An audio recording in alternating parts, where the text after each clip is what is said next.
I mean, such that, when you listen to those, I mean, Lift Him Up was what, maybe 1994 or so.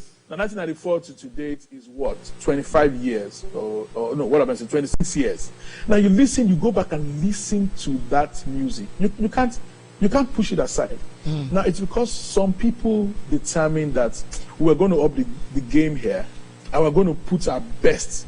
And so, what you saw then was that they brought together the world's best musicians who just happened to be Christians. I mean, the Abraham Laboriel, the Gusto Amarios. And so they put in their best. And that is why 26 years later, the music, still has its place. And they're still earning an income from it till today.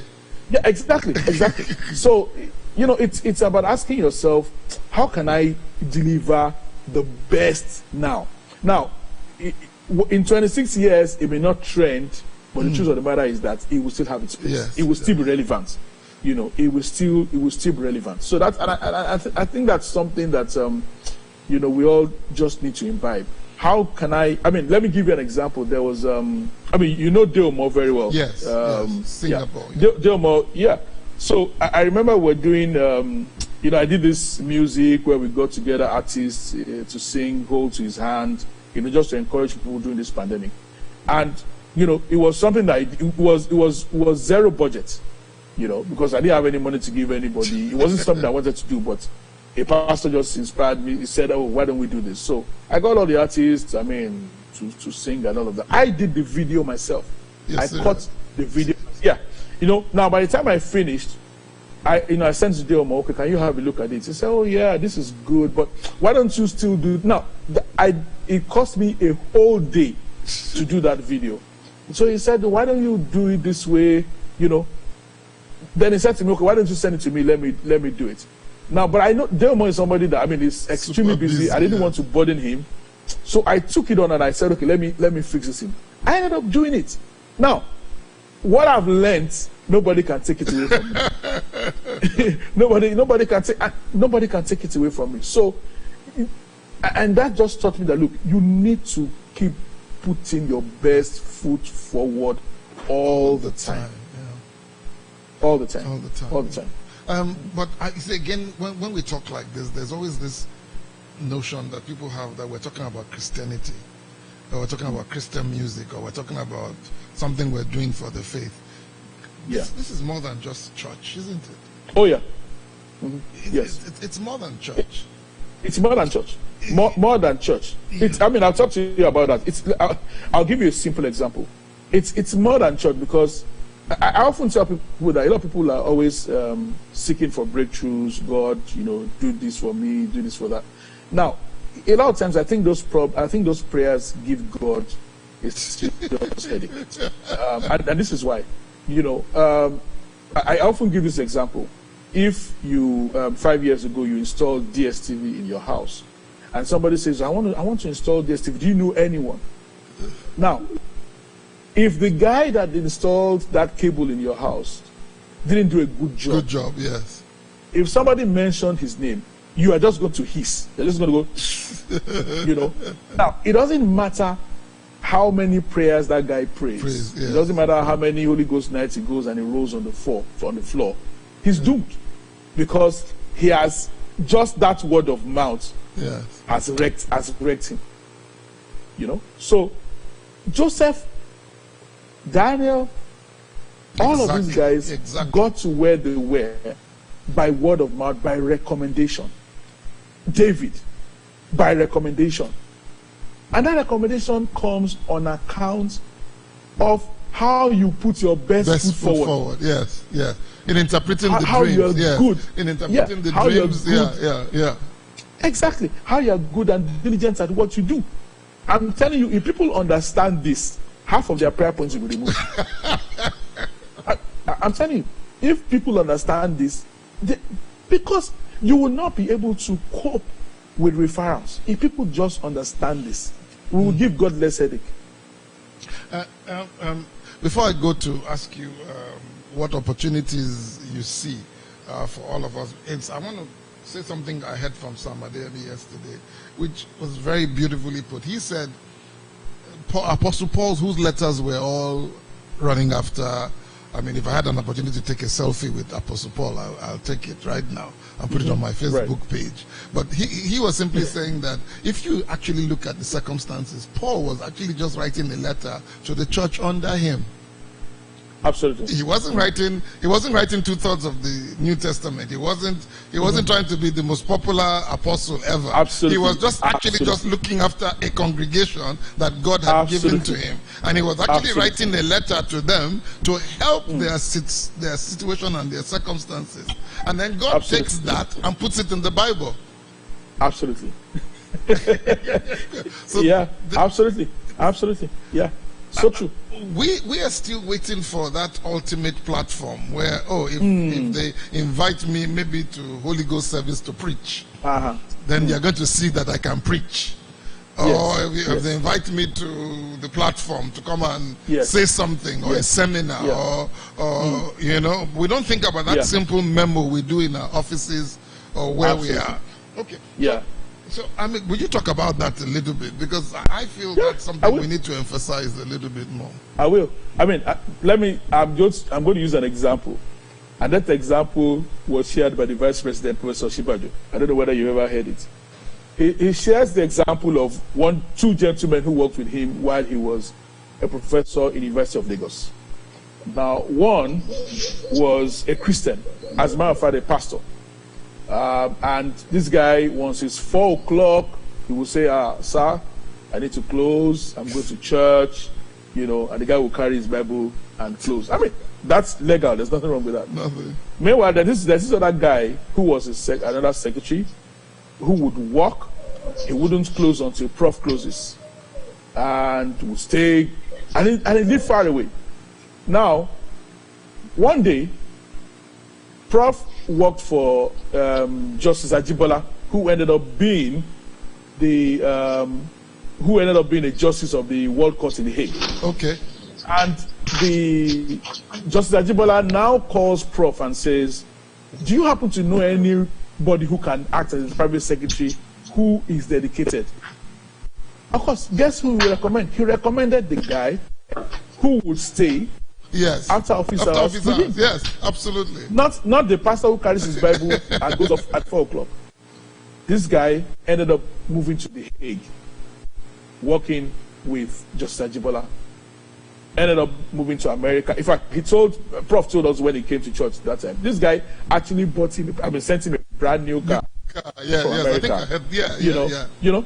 So that's just a simple that's an example of just I mean, you can pray or you like, there's nothing wrong with prayer. Pray but also walk. Pray but also walk. So in this crisis, we're talking about crisis and opportunity. You yourself took a very in second service, I'm going to ask you about you, but for now, I want to look at the situation. Right now, you've taken what everybody thought was a very bad situation, and you've turned it on its head, at least with this online thing you're doing and all this unboxed. You're reaching people. How did you recognize that how did you know what to do? I mean, maybe I should start from there. How did you know that, look, I needed to make a move, I needed to... well, how did that come about? Okay, so I mean, I drawn this YP event in physical spaces, and I know that, I mean, even with you, we have been talking about bringing it to Badon and all of that. So we're so used to that, and I mean, the drive was, why don't we just go from city to city and all of that. In fact, I've been talking this year. So when this happened, now the first reaction was, wow. It's not going to happen anymore. We're going to suspend it, till later. But then, and this is where conversation is very, very important, and also the people you collaborate with, the kind of people that you surround yourself with. Okay. Who are you talking with? Are you talking with naysayers?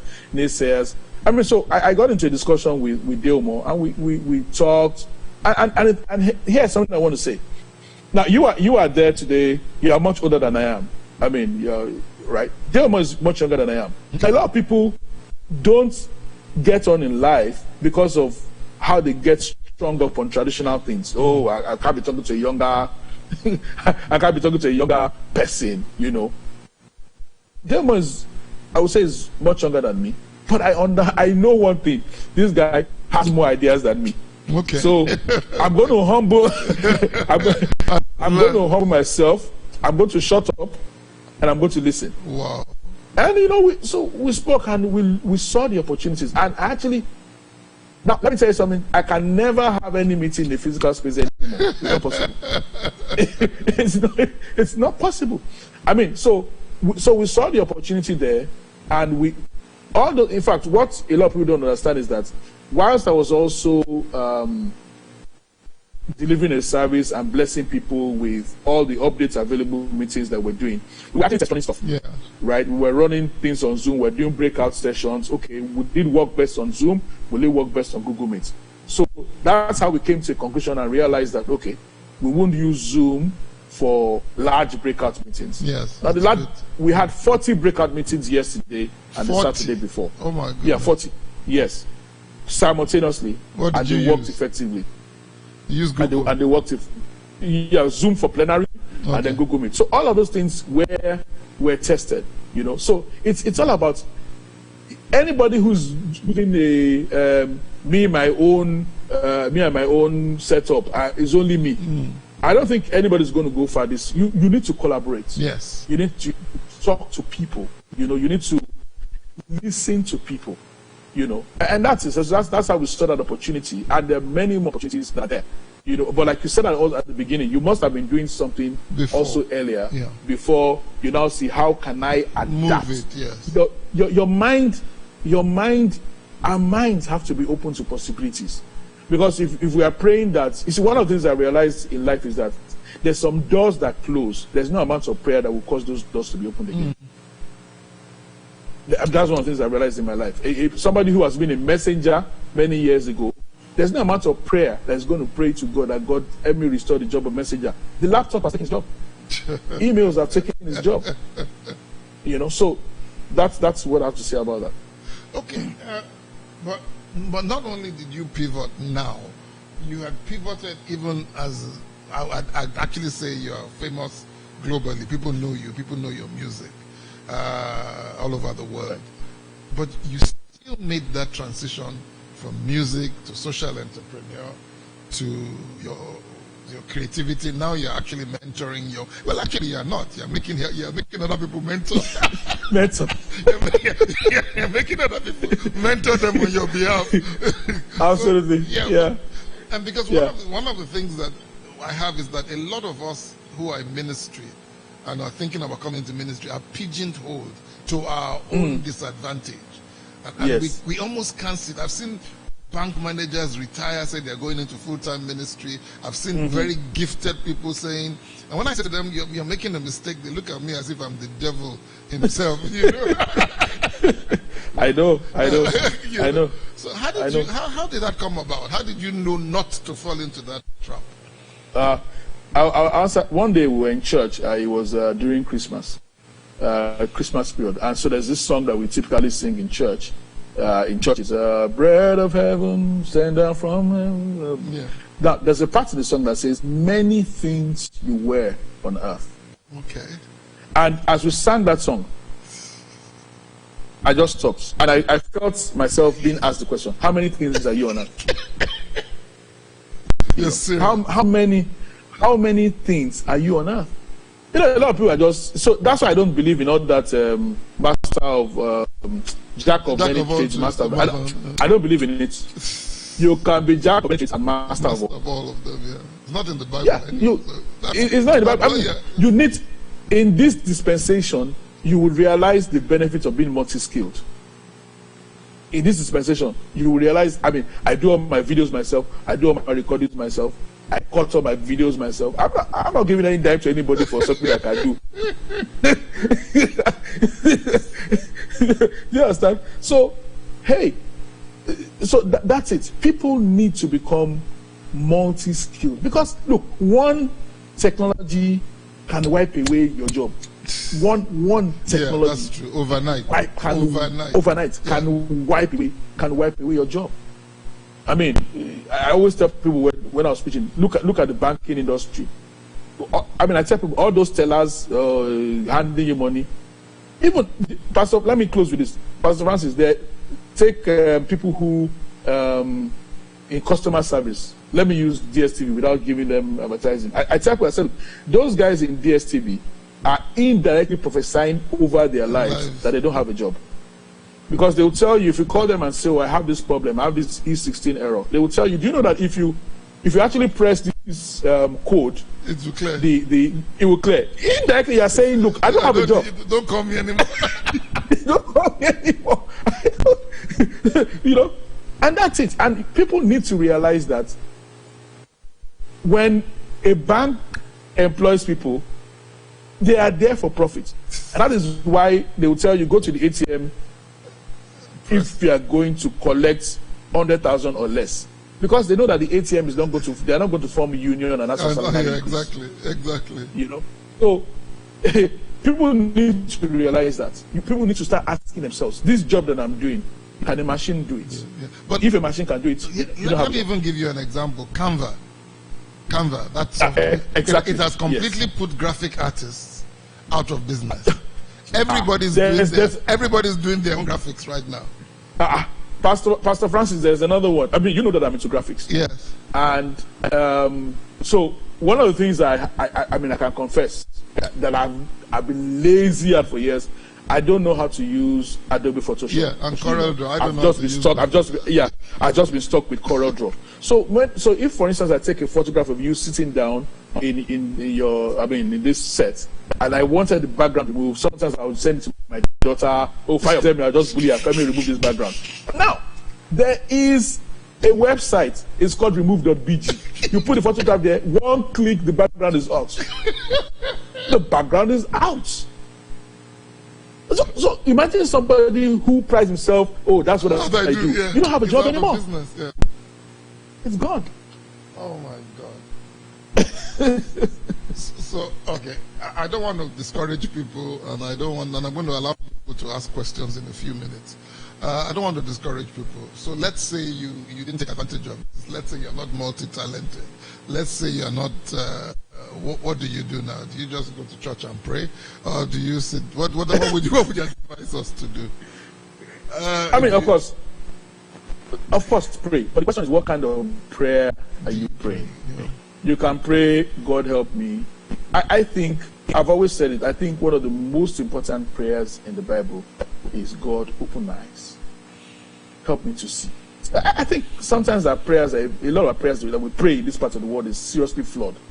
God, open my eyes. What can I do? Open my eyes. Not just pray, God help me, God help me. What can I do? And then secondly, people need to ask themselves, serious questions. Questions about the border on self-discovery. 2 questions. What can I do? The other question, what can't I do? Now, when I say what can't I do, a lot of people, say they can't do some things, maybe because of the shame, Yes. This is not the time to be posing. These are desperate times. It's actually time to humble yourself more or less. Yeah. So the question is, what can't I do? What am I telling myself that I can't do? As long as it's not evil. Yeah. There are some seemingly dirty things that you might need to get yourself involved with. And there might be gold lying right there. Yeah. So 2 questions were asked. What can I do? And what have I told myself that I can't do? It doesn't matter what you were before, whether you're a banker or whether you're in telecoms, because there are a whole lot of jobs that are at risk. So even if you are working now, you need to start looking out. Yeah. Thinking, what can I do? Maybe I need to learn how to, industry, I can sew, go and learn how to sew, just let it sink with something that you love on the inside. Okay, let's even take events planners, people who plan parties, for instance. I just want to throw an idea out here. You plan parties, but there are no parties right now. I've attended a few Zoom events. I think this is the time for people to start asking, how can I be a Zoom event, an online event planner? Yeah. because we certainly need content online. And these things are one click away. They're one click away. Just go online and research. There's almost nothing you're looking for that you're thinking about in this world that nobody has ever thought about in India or China. Just go online and Google it. So that's an idea right there. Because this pandemic has thrown up a crisis. But like I said, never waste the crisis, because in that crisis there are opportunities. I'm going to allow for questions. If you have questions online, you can send it to us or put it on our Facebook page. But if you're on Zoom right now, just raise up your hand, and there's an app for that. Just raise up your hand and then unmute yourself and ask your questions. If I don't hear from anybody in a minute, I'm just going to continue. While I'm waiting for somebody to... Okay, Lola has raised up her hand. Lola, you can unmute yourself and ask your question. Good morning, sir. Yeah, good morning, Lola. Good morning, Pastor Wale Adenuga. Morning. Yes, it's not a question really, it's just to say thank you for the beautiful answers. You talked about something which really clicked with me. In this dispensation, it's very important that we are multi-skilled. Before now, I've always been someone that does so many things, and people always ask me, why are you doing it? And I think that what you just said resonated with me, that we just need to be multi-skilled. As many things that we can get to do, we should do it. So I just want to say thank you very much. I love what you said also, that the story of Jack of all trades, master of none. You don't agree with it. We can actually be master of all. Thank you so much. I really, really appreciate those things. Thanks a lot. And then, of course, I learned something again, which I'm also going to try. Adobe Photoshop. Thank you, sir. It's tough to do. It's tough to do. Yeah, it's actually easier to use Canva, I'm telling you. But tell you the truth. Any other person? Well, we'll wait and see if there's any other. I want to talk about this dichotomy. I want to use the word false dichotomy between secular and sacred that we have, that is actually holding a lot of us back right now. I'm a firm believer that we are the only organization that exists for its non-members. I totally believe that one of the reasons why the church, for God so loved the world, not the church, that he gave his only begotten son. We're still struggling with it. Even right now online, we're still trying to distinguish ourselves. You know what I mean? Rather than serve a world in need. Yeah. For instance, this your YP online. It cuts across every kind of faith, isn't it? Yes, it does. So it does. What would you say to that? Well, I think I'm sure you know about. I think the church needs to be schooled in that aspect of it that is called the apologetics or something. Yes, I mean, so we have someone like Rabbi Zacharias, who died, passed on a few days ago. I think people need to. We're so churchy that we have become so irrelevant outside. And I'll give you a scenario. I'll give you an example. I love giving examples. I remember one day I was coming back from the US, and there was a pastor that was a big pastor who was sitting in front of me, and we're coming into Lagos. So a gentleman was having a discussion with the one of the crew. He had come to take his seat for landing, and we were talking. I mean, they had this discussion. The pastor was contributing. Where do you stay? Blah blah blah blah blah. But the conversation shifted, right, into economy. And they were started talking, and all of a sudden, the pastor couldn't contribute to that discourse. He couldn't contribute to that discourse. The world we're in now is so you can't see what we're talking about this morning. You can't come to church every Sunday and all you're telling me is that Mary is the mother of Jesus. I mean, hey, that's that narrative as a baby. You've got to be able. We have to keep asking ourselves, how can relevant? Jesus was relevant in his own time. Yeah. I mean, so a simple example I can give about that was Jesus was asked to pay a particular fee. And then he said, he didn't argue. He didn't say, I bind you. He said, okay, we will take care of it. And who did he send? He said, Peter should go, I mean, with the word of wisdom. So you could see the spiritual working there. Go to that river, catch a fish, and you will find a coin in the mouth of that fish. Yeah. But you see, it required the skill of Peter as a fisherman to get that coin out. So he was spiritual, but then skill was essential. Yes. So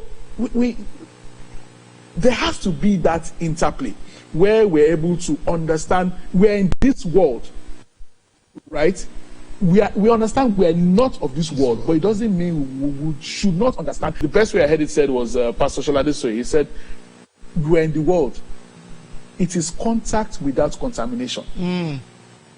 That's the thing. Not that you absorb yourself and you start living in a cocoon all by yourself. So, no, that's not the way it works. That's very good. Contact without contamination. If I don't ask you this worship question, I'm going to get into trouble.